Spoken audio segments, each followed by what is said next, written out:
সুপ্রিয় দর্শক, আসসালামু আলাইকুম। আপনাদের সবাইকে স্বাগত জানাচ্ছি এখনকার আলোচনায়। আপনাদের সঙ্গে আছি আমি সিরাজুল ইসলাম। দর্শক, আমেরিকা যদি ইরানের উপরে পরমাণু বোমা হামলা চালায় তাহলে ইরান সারা বিশ্বে মার্কিন ঘাঁটিগুলো দখল করে নেবে, এমন ঘোষণা দিয়েছেন ইরানের একজন জেনারেল। তিনি আরো বলেছেন, ইসরায়েলেই ইরানের পরমাণু বোমা হামলার কোনো লক্ষ্য নেই, তার কারণ ভিন্ন। এদিকে ইরানের সাথে আমেরিকার যে যুদ্ধ চলছে সেই যুদ্ধের ব্যাপারে পারস্য উপসাগরীয় অঞ্চলের অন্তত 5টি দেশ প্রকাশ্যে ক্ষোভ জানিয়েছে। তারা বলেছে ডোনাল্ড ট্রাম্প এই যুদ্ধ শুরু করেছে এবং এখন আরব এই দেশগুলোকে যুদ্ধের মূল্য দিতে হচ্ছে। শুধু তাই না, মধ্যপ্রাচ্যে মার্কিন ঘাঁটি থাকবে কি থাকবে না সে সমস্ত বিষয় নিয়েও এইসব আরব দেশ চিন্তা করছে। এদিকে ইরানের সাথে চলমান যুদ্ধ নিয়েও হোয়াইট হাউসে ব্যাপক মতপার্থক্য দেখা দিয়েছে।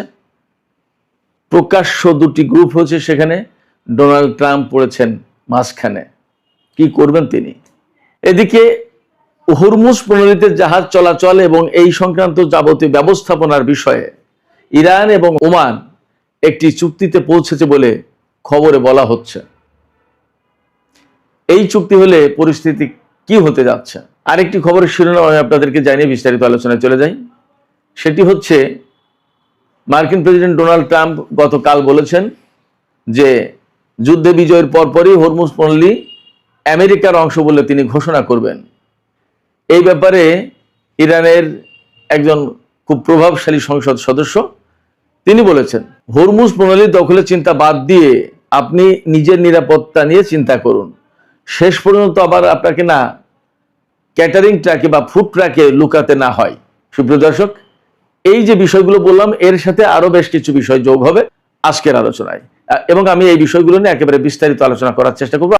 আশা করি আপনারা শেষ পর্যন্ত সঙ্গে থাকবেন এবং ভিডিও ভালো লাগলে লাইক কমেন্ট শেয়ার করবেন এবং চ্যানেলটি সাবস্ক্রাইব করে সাথেই থাকবেন। দর্শক, চলুন বিস্তারিত আলোচনা করা যাক। প্রথমে যে খবরটি দিয়ে শুরু করেছিলাম আমি সেখান থেকেই বিস্তারিত আলোচনা শুরু করতে চাই। ইরানের একজন জেনারেল, মেজর জেনারেল নাকদি, তিনি একটা সাক্ষাৎকারে বলেছেন, তাকে জিজ্ঞেস করা হয়েছিল যে আমেরিকা যদি ইরানের উপরে পরমাণু বোমা হামলা চালায় তাহলে ইরান কি করবে? তখন তিনি বলেছেন, সারা বিশ্বে আমেরিকার যত ঘাঁটি আছে সব ঘাঁটি দখল করে নেবে ইরান। জানি না এই বক্তব্যের ব্যাখ্যা কি বিস্তারিত আসেনি, হয়তো আরেকটু অপেক্ষা করলে এই বক্তব্যের বিস্তারিত জানা যাবে। তবে তিনি একই সাথে বলেছেন যে ইসরায়েলের উপরে ইরানের পরমাণু বোমা হামলার কোনো ইচ্ছে বা লক্ষ্য নেই। কারণ হিসেবে তিনি বলেছেন যে ইসরায়েল ফিলিস্তিনের সমস্ত সবকিছুর ভাগ্য নির্ধারিত হবে ফিলিস্তিনি জনগণের সংখ্যাগরিষ্ঠের ভোটে। তারা যেটা ভালো মনে করবে সেটাই হবে এবং সেটাই করা হবে, কারণ মূলত এই ভূখণ্ডে ফিলিস্তিনিরাই বসবাস করবে। তার মানে হচ্ছে জেনারেল নাকদি এখান থেকে পরিষ্কার ইঙ্গিত দিয়েছেন যে ইসরায়েলের পতন হবে এবং ইসরায়েল নামক কোনো রাষ্ট্র থাকবে না। যদি তাই না থাকে তাহলে সেখানে ফিলিস্তিনিদের বসবাসের প্রশ্ন আছে, এবং ফিলিস্তিনিরা যদি বসবাস সেখানে করতে চায় বা তাদেরকে বসবাসের উপযোগী ভূখণ্ড রাখতে হয় তাহলে পরমাণু বোমা হামলা চালালে তো হবে না। পরমাণু বোমা হামলা চালালে তো পুরো ভূখণ্ডটা একেবারে তেজস্ক্রিয়তায় ভরে যাবে। আমি বলছি না এর মানে যে ইরান পরমাণু বোমার অধিকারী হয়েছে বা পরমাণু বোমা হামলা চালাতে পারে। জেনারেল নাকদি যা বলেছেন তার বাংলা অর্থগুলো আমি আপনাদেরকে জানালাম। তবে একথাও তো ঠিক যে জেনারেল নাকদি যা বললেন তার থেকে তো একটা বিশেষ ইঙ্গিত পাওয়া যায় যে ইরান ইসরায়েলের উপর পরমাণু বোমা হামলা চালাবে না। কি কারণে সেই ব্যাখ্যা দিলেন তিনি। বাট যদি এই সমস্যা না থাকতো তাহলে তো চালাতো বোমা হামলা, ব্যাপারটা তো এরকম। তার মানে দাঁড়াচ্ছে কি, তার মানে কি ইরানের হাতে পরমাণু বোমা আছে? ব্যাপারটা তো এই প্রশ্ন আসে। আমরা অপেক্ষা করি কি ঘোষণা আসে, সময়ের ব্যবধানে ইরান কি বলে। অনেকেই তো বলে যে ইরানের হাতে পরমাণু বোমা যদি থাকতো তাহলে অনেক কিছুই ঘটতো না। এই কথার সত্য মিথ্যা ভিন্ন বিষয়। ইরান হয়তো একভাবে দেখে আর আমরা বাইরের থেকে আরেকভাবে দেখি, তারাই ভালো জানে। দেখা যাক, সময় বলে দেবে ইরানের হাতে পরমাণু বোমা আছে কি নেই। ইরানের হাতে পরমাণু বোমা থাকলে কেউ হামলা চালাতো কি চালাতো না, সমস্ত সবকিছু সময়ের পরিক্রমায় পরিষ্কার হবে। তবে জেনারেল নাকদি যেটা বলেছেন যে ইরানের উপর যদি আমেরিকা পরমাণু বোমা হামলা চালায় তাহলে সারা বিশ্বের মার্কিন ঘাঁটিগুলো দখল করে নেবে ইরান, এটার ব্যাখ্যা আসলে পরিষ্কার না। তবে এইটুকু বোঝা যায় যে জেনারেল নাগদি বা ইরানের অবস্থান খুব শক্ত, তাদের সামরিক সক্ষমতা এই পর্যায়ে আছে যে আমেরিকার সাথে যে কোনো জায়গায় তারা যুদ্ধ করতে সক্ষম, কনফ্রন্টেশনে যেতে সক্ষম।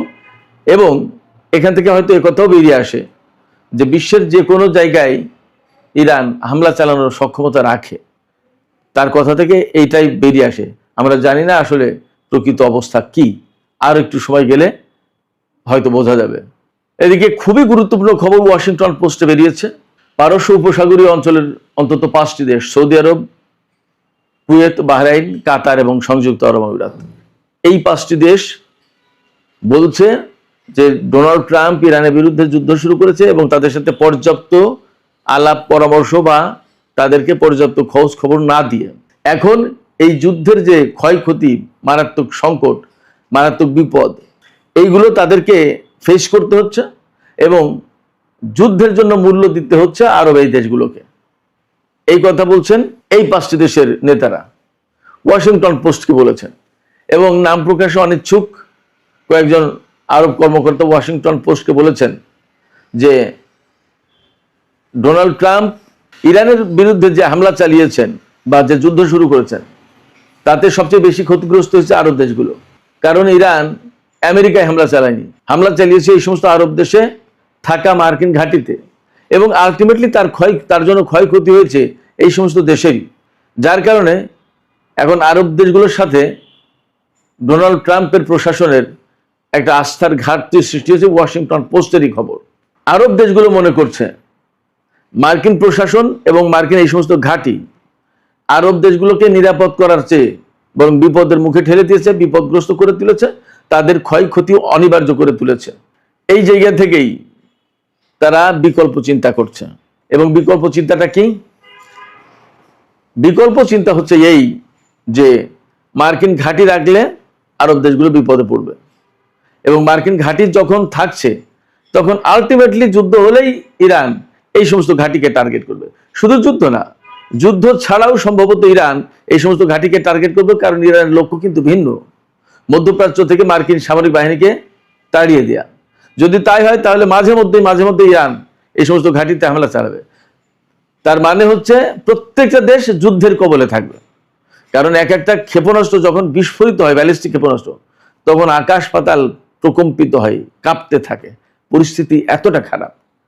আপনারা শুনেছেন না যে ইরানের ক্ষেপণাস্ত্র হামলার কারণে প্রায় 750 যে সেনা আহত হয়েছে, তাদের ভেতরে ম্যাক্সিমামই ব্রেইন ইনজুরিতে ভুগছে। তাদের ব্রেইন ইনজুরিতে পড়েছে কেন? ক্ষেপণাস্ত্রগুলো যখন বিস্ফোরিত হয় এত বিকট শব্দ হয় এবং এত মারাত্মক রকমের ভয়ার্থ পরিবেশ তৈরি হয়, এত কম্পন তৈরি হয়, মনে হয় যেন পৃথিবীটা ধ্বংস হয়ে যাবে। এই অবস্থায় তারা ট্রমাটাইজড হয়ে যায়, ব্রেনে ইনজুরি সৃষ্টি হয়। তো যখন একটা দেশে এরকম একের পর এক ক্ষেপণাস্ত্র ড্রোন পড়তে থাকে, ছোট ছোট দেশ, বিশেষ করে বাহরাইন এবং কুয়েত, তাদের জনগণের অবস্থা এবং তাদের রাজা বাদশাদের অবস্থা কি হয়? কোনো জায়গায় তো নিরাপদ না, কোনটা যে কখন পড়বে তার তো কোনো নিশ্চয়তা নেই। এই জায়গা থেকে আরব দেশগুলো এখন আমেরিকার ঘাঁটিগুলো আর রাখতে চাইছে না, এবং সম্ভবত এই লক্ষ্য নিয়েই সৌদি আরব, পাকিস্তান এবং তুরস্ক জোট করেছে। হয়তো ধীরে ধীরে আরব দেশগুলোর সবাই এই জোটে যুক্ত হবে। সংযুক্ত আরব আমিরাত যুক্ত হবে কিনা সেটা ভিন্ন বিষয়, কারণ তার ব্যাপারে তুরস্কের বক্তব্য হচ্ছে যে মিশর প্রায়োরিটি পাচ্ছে, বাট সংযুক্ত আরব আমিরাত না। দেখা যাক কি হয়। তবে মধ্যপ্রাচ্যে আমেরিকা এই যুদ্ধের কারণে তার অবস্থান নিজে হারিয়েছে খানিকটা, আর ইরানের হামলার কারণে তো একেবারেই পরিষ্কার। এজন্য সম্ভবত মধ্যপ্রাচ্য আমেরিকার জন্য আর নিরাপদ হচ্ছে না, নিরাপদ থাকছে না, এবং সম্ভবত মার্কিন সেনারা মধ্যপ্রাচ্যে থাকতে পারবে না। যদিও আমেরিকা বলছে এখন যে যুদ্ধটাই তাদের এখন চূড়ান্ত লক্ষ্য নয়, সরকার পরিবর্তন চূড়ান্ত লক্ষ্য নয়, পরমাণু কর্মসূচি চূড়ান্ত লক্ষ্য নয়, চূড়ান্ত লক্ষ্য এই মুহূর্তে হরমুজ প্রণালী খোলা। মানে কোথা থেকে কোথায় আস্তে আস্তে কি ধরেছে, অথচ এই হরমুজ প্রণালী কিন্তু উন্মুক্ত ছিল, যুদ্ধ করতেছে সেটা আটকে দিয়েছে। অদ্ভুত ব্যাপার। মারাত্মক রকমের ভিকটিম হয়ে গেছে আমেরিকা এই যুদ্ধ করতে এসে। তারা স্বপ্নেও কল্পনা করেনি যে ইরান তাদেরকে এইভাবে চেপে ধরবে এবং এই ধরনের কোণঠাসা করে ফেলবে এবং সারা বিশ্বের চোখের সামনে তাদেরকে এইভাবে অপমান অপদস্থ করবে। আমেরিকা চিন্তাও করেনি, বাট আমেরিকাকে এই ধরনের অপমান অপদস্থ হতে হলো অন্তত সামরিক দিক দিয়ে, এ কথাটা চূড়ান্তভাবে সত্য। এই যে অপমান অপদস্থ হলো এবং বিপর্যস্ত অবস্থার ভেতরে পড়েছে মধ্যপ্রাচ্যে, এই জায়গা থেকে এখন হোয়াইট হাউসের ভেতরে দুই রকমের গ্রুপ সৃষ্টি হয়েছে। ভাইস প্রেসিডেন্ট জেডি ভ্যান্স বলছে যে আর যুদ্ধ না, অনেক হয়েছে যুদ্ধ দিয়ে কিছু হবে না বা কিছু করা যায়নি, যা হয়েছে হয়েছে, এখন আমরা হরমুজ প্রণালী ওখানে নৌ অবরোধ ব্লকেট দিয়ে রাখি এবং ইরানের উপরে অর্থনৈতিক চাপ সৃষ্টি করতে হবে, নিষেধাজ্ঞা দিতে হবে, তাকে তেল যাতে বিক্রি করতে না পারে সেই ব্যবস্থা করতে হবে। এটা হলো ভাইস প্রেসিডেন্ট জেডি ভ্যান্সের বক্তব্য। আর যুদ্ধমন্ত্রী পিট হেগসেথের বক্তব্য যে না, ইরানের বিরুদ্ধে এখনো যুদ্ধই করতে হবে। আর মার্কো রুবিওর অবস্থান যুদ্ধের পক্ষেও আছে, আলোচনার পক্ষেও আছে। তার মানে মার্কো রুবিও বেসিক্যালি একটু যুদ্ধের পক্ষেই, আর ডোনাল্ড ট্রাম্প এই মাঝখানে কি করবে। তবে জেডি ভ্যান্সের মতোই তারও মতামত যে যুদ্ধ না করে এখন ওই ব্লকেট সৃষ্টি করা, ইরানের উপরে অর্থনৈতিক নিষেধাজ্ঞা আরোপ করা, তেল যাতে বিক্রি করতে না পারে সেই ব্যবস্থা করা, এইগুলো প্রাধান্য পাচ্ছে। কিন্তু এখানে আমি একটু বলি, আমেরিকা যদি ইরানের বিরুদ্ধে নিষেধাজ্ঞা দেয়, তেল বিক্রি যাতে করতে না পারে তার ব্যবস্থা করে, ব্লকেড দিয়ে রাখে হরমুজ প্রণালীতে, কিন্তু এগুলোতে কিছু করতে পারবে না। তো কারণ 47 বছর ধরেই তো আমেরিকা ইরানের উপরে হাজার হাজার নিষেধাজ্ঞা দিয়ে রেখেছে। শুধু নিষেধাজ্ঞায় দেয়নি, ইরানের ভিতরে যে সমস্ত তেল বিক্রি করেছে তার অনেক সম্পদ আটকে রেখেছে এবং তার তেলের উপর নিষেধাজ্ঞা তো দিয়ে রেখেছে। তাতে আটকাতে পেরেছে ইরানকে। আমি তো বারবার বলি, ইরান যে আমেরিকা এবং ইসরায়েলের মতো দুটো শক্তির বিরুদ্ধে লড়াই করছে, এই লড়াইয়ের জন্য যে সমস্ত অস্ত্রপাতি সামরিক সরঞ্জাম লাগে এগুলো তো ইরানের বানানো বা ইরানকে কিনতে হয়েছে, কেউ তার বিনামূল্যে দেয়নি। তাহলে এগুলো বানাতে এবং কিনতে তো পয়সা লাগে, সেই পয়সাটা কোথা থেকে পেয়েছে?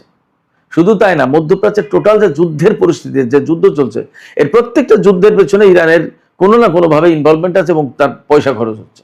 তাহলে অতএব নিষেধাজ্ঞা দিয়ে এগুলো দিয়ে আসলে কিছু করতে পারবে না। এর চূড়ান্ত সমাধান আমি ব্যক্তিগতভাবে মনে করি এই অঞ্চল থেকে আমেরিকাকে চলে যেতে হবে এবং ইরানের সাথে যুদ্ধ না করে একটা আপোষ সভা করে তাকে বিদায় নিতে হবে। এটা হচ্ছে এর একমাত্র সমাধান। এছাড়া মধ্যপ্রাচ্যে আমেরিকা থাকবে আর ইরানও থাকবে আর শান্তিপূর্ণ অবস্থান থাকবে, এটা হবে না, অসম্ভব।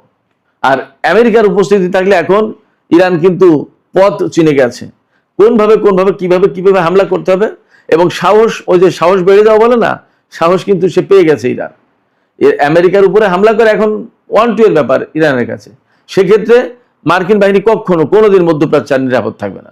এই জায়গা থেকে যুদ্ধ না করে ওই অবরোধ আরোপ নিষেধাজ্ঞা এই সমস্ত বাদ দিয়ে নিরিবিলি নির্ঝঞ্ঝাট চলে যাওয়াই ভালো। আমেরিকার এই সময় ভাবা উচিত যে মধ্যপ্রাচ্যের নিরাপত্তা মধ্যপ্রাচ্যের দেশগুলোই বুঝুক, করুক। বিশেষ করে তুরস্ক এবং পাকিস্তানের সাথে যেহেতু আমেরিকার সম্পর্ক ভালো আছে, সৌদি আরব সবার সাথে ভালো আছে, তাদের মাধ্যমেই মেসেজ দিক আরব দেশগুলোকে যে ভাই জোট যখন করেছো ভালো কথা।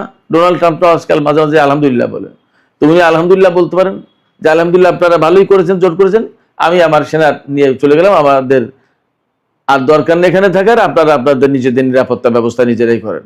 যদি এইভাবে বলে কয় তাহলে অনেক ভালো। তা না হলে মধ্যপ্রাচ্যে আমেরিকাকে আসলেই প্রতিদিন প্রতি মুহূর্তে অপমান অপদস্থ হতে হবে। মধ্যপ্রাচ্য কখনোই শান্তিতে থাকবে না। বিগত 47 বছর ধরে যে শান্তিটুকু ছিল এখন তাও থাকবে না। কারণ আমি আবারও বলছি, আমেরিকাকে কিভাবে ঘায়েল করতে হবে, আমেরিকার বিরুদ্ধে কিভাবে হামলা চালাতে হবে সেই পথ ইরান চিনে গেছে এবং দিন দিন মার্কিন বিরোধী অবস্থান ইরানের আরো বেশি শক্ত হবে এবং আঞ্চলিক প্রক্সি ফোর্সগুলো ক্রমেই ইরানকে কেন্দ্র করে আরো শক্তিশালী হবে। এদিকে হরমুজ প্রণালী কন্ট্রোল করা নিয়ে আমেরিকা এবং ইরানের ভেতরে যখন প্রচন্ড রকমের প্রতিযোগিতা, তখন ওমানের সাথে ইরানের চুক্তি চূড়ান্ত হয়ে গেছে এমন খবর পাওয়া যাচ্ছে। এই চুক্তি চূড়ান্ত হলে কি হচ্ছে, রুট নির্ধারিত হবে, কোন রুটে জাহাজ আসবে, কোন রুটে জাহাজ ঢুকবে। তবে সর্বশেষ খবর ছিল এইরকম যে ইরান এইটা পছন্দ করছে না, রুট একটাই হবে, যাওয়া আসা সোজা সাপটা একদিক দিয়ে, ওমানের উপকূল দিয়ে আর ইরানের উপকূল দিয়ে এইরকম না, যাওয়া আসা পরিষ্কার রুট থাকবে, একটা হোক দুটো হোক যাই হোক, কিন্তু ওইরকম ওমানের উপকূল দিয়ে গেলে ওমান ঠেকাতে পারবে না, সেইগুলো তখন ঝামেলা হবে।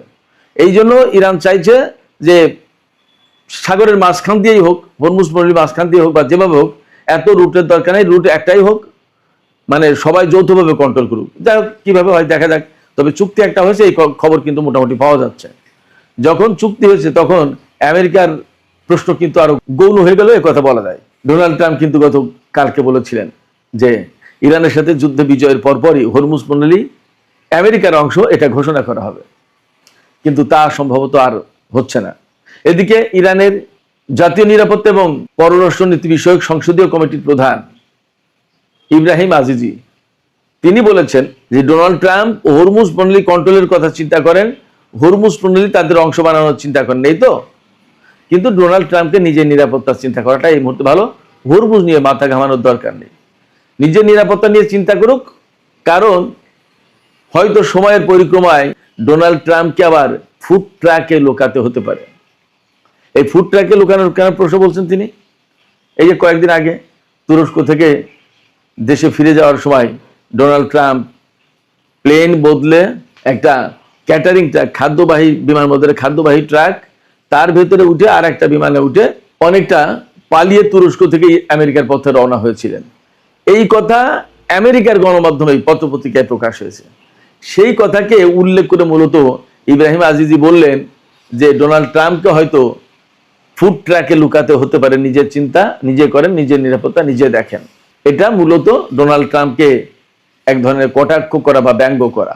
সুপ্রিয় দর্শক, আর একটা বিষয় আলোচনা করে আমি এখনকার আলোচনা শেষ করবো। সেটি হচ্ছে তুরস্ককে আমেরিকা ইউক্রেনে অস্ত্র সরবরাহ করার জন্য চাপ দিয়েছেন বা বলেছেন, বা যেভাবেই বলি না কেন আমরা, $28 কোটি অস্ত্র, এই অস্ত্রগুলো সরবরাহ করবে তুরস্ক। এই অস্ত্রের ভিতরে আর্মি ট্যাকটিক্যাল মিসাইল সিস্টেম যেটা, এগুলো তো থাকবে, এটা 70টা ক্ষেপণাস্ত্র থাকবে, এছাড়া আরো বিপুল পরিমাণে অস্ত্র, টোটাল দাম আসবে $28 কোটি। এই অস্ত্র তুরস্ক ইউক্রেনকে দেবে এবং এই ব্যাপারে মার্কিন প্রশাসন অনুমোদন দিচ্ছে তুরস্ককে। এই ব্যাপারে রাশিয়া হুঁশিয়ারি উচ্চারণ করেছে যে আমেরিকা এবং তুরস্ক যখন বলছে যে ইউক্রেন সংকটের সমাধানের জন্য তারা কাজ করছে, আর তখন এই দুই দেশ মিলে নতুন করে ইউক্রেনকে অস্ত্র দিচ্ছে, এটা একটা প্যান্ডোরার বাক্স খোলার মতো হচ্ছে। তুরস্ক এবং আমেরিকা যেন এই কাজটা না করে, বরং তাদের উচিত এই মুহূর্তে এই যুদ্ধের সমাপ্তি কি ঘটানো যায় সেই চেষ্টা করা।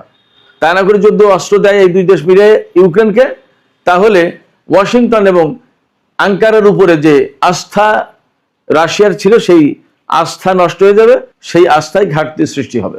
এই বক্তব্যগুলো দিয়েছেন রাশিয়ার পররাষ্ট্র মন্ত্রণালয়ের মুখপাত্র মারিয়া জাকারোভা। তার মানে আমি সবসময় বলি যে এরদোগান আসলে কোন নীতি অনুসরণ করেন আমি জানি না, কিন্তু তার নীতিগুলো খুব যে লাকসই পছন্দ করার মতো তাও কিন্তু না। ইউক্রেনকে অস্ত্র দিচ্ছে রাশিয়ার বিরুদ্ধে, অথচ রাশিয়ার সাথে তুরস্কের অনেক সম্পর্ক। রাশিয়াই তাকে S-400 সরবরাহ করেছিল। যখন আমেরিকা তাকে F-35 বিমান দেয়নি, তখন রাশিয়া তুরস্ককে S-400 ক্ষেপণাস্ত্র প্রতিরক্ষা ব্যবস্থা দিয়েছিল। সেই জায়গায় তুরস্ক যদি এখন ইউক্রেনকে অস্ত্র সরবরাহ করে টাকার জন্য, তাহলে রাশিয়ার সাথে তার সম্পর্কটা কোথায় যায় এবং এই যুদ্ধের পরিস্থিতি কোথায় যায়, এগুলো ভাবার বিষয়। তুরস্ক আসলে আমি যা দেখলাম যে শুধুই নিজের পকেট ভরার চিন্তা করে। এই ধরনের নীতি বৈশ্বিক শান্তির জন্য মারাত্মক ক্ষতিকর। সুপ্রিয় দর্শক, এখনকার আলোচনা এখানে শেষ করতে চাই। শেষ করার আগে আপনাদের মতামত জানতে চাই, আপনারা কি ভাবছেন? আরব দেশগুলো যে বলছে এই যুদ্ধের জন্য তাদেরকে অনেক বেশি মূল্য দিতে হচ্ছে এবং তারা আমেরিকার উপর আর আস্থা রাখতে পারছে না এবং তারা ক্ষুব্ধ, এখন মার্কিন ঘাঁটিগুলো সরিয়ে নিতে হবে, এইরকম বিষয় বিবেচনা করছে। আসলে আরব দেশগুলো কি শক্তভাবে আমেরিকাকে বলতে পারবে যে আপনাদের ঘাঁটি আপনারা সরিয়ে নিন? আপনাদের কি মনে হয়? আপনাদের মতামত জানিয়ে কমেন্টে লিখুন, আর ভিডিও ভালো লাগলে লাইক কমেন্ট শেয়ার করবেন এবং চ্যানেলটি সাবস্ক্রাইব করে সাথে থাকবেন। দর্শক, এখনকার আলোচনা এখানেই শেষ করছি। আপনারা সবাই অনেক অনেক ভালো থাকুন। আল্লাহ হাফেজ।